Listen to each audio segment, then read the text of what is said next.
লোকের কথাকে মনে স্থান দেওয়া বন্ধ করুন, মাথায় স্থান দিন।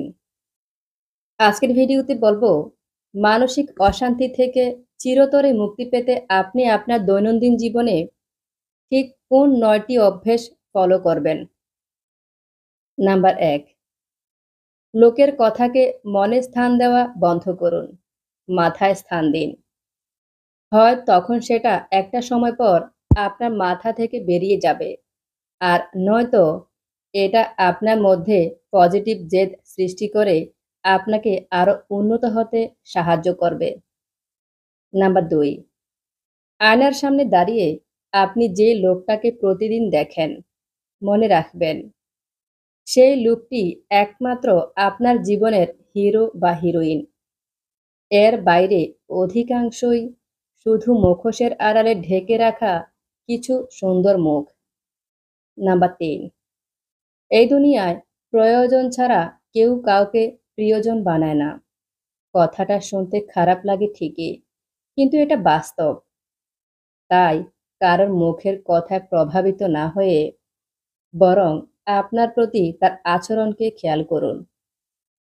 নাম্বার ৪, আপনার জীবনের ভালো খারাপের সব দায় আপনাকেই নিতে হবে। তাই অন্যের সমর্থনের আশা বেশি রাখবেন না। নাম্বার ৫, আবেগ ত্যাগ করুন। অকারণ রাগ করা কিংবা কেঁদে ভাসিয়ে দেওয়া দুটোই মানসিক স্বাস্থ্যের জন্য ক্ষতিকর, আর এগুলো আমাদের দুর্বলতাকে প্রকাশ করে। নাম্বার ৬, আপনি মানুষ, চিড়িয়াখানার কোনো জানোয়ার নন কিংবা সার্কাসের জোকার নন। তাই অন্যের কথায় নাছা এবং সকলকে খুশি করার মানসিকতা ত্যাগ করুন।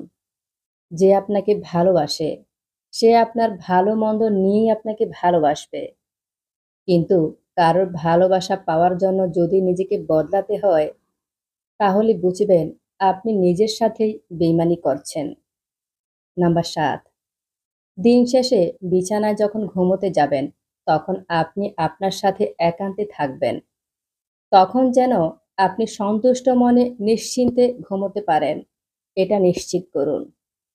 আর এটা নিশ্চিত করা তখনই সম্ভব যখন আপনি নিজেকে ভালো রাখতে শুরু করবেন। নাম্বার ৮, সংসার ধর্ম পালন করা আপনার দায়িত্ব ঠিকই, কিন্তু সংসারের থেকেও সাধু সন্তদের মতো যদি জড়জগতের প্রতি চাহিদাহীন হতে পারেন, তাহলে আপনার চেয়ে সুখী আর কেউ হবে না। আপনি অল্পতেই সন্তুষ্ট হতে পারবেন। নাম্বার ৯, প্রতিদিন ১০ মিনিটের জন্য হলেও মেডিটেশন করুন। এটি আমাদের মানসিক স্বাস্থ্যের জন্য অত্যন্ত ভালো।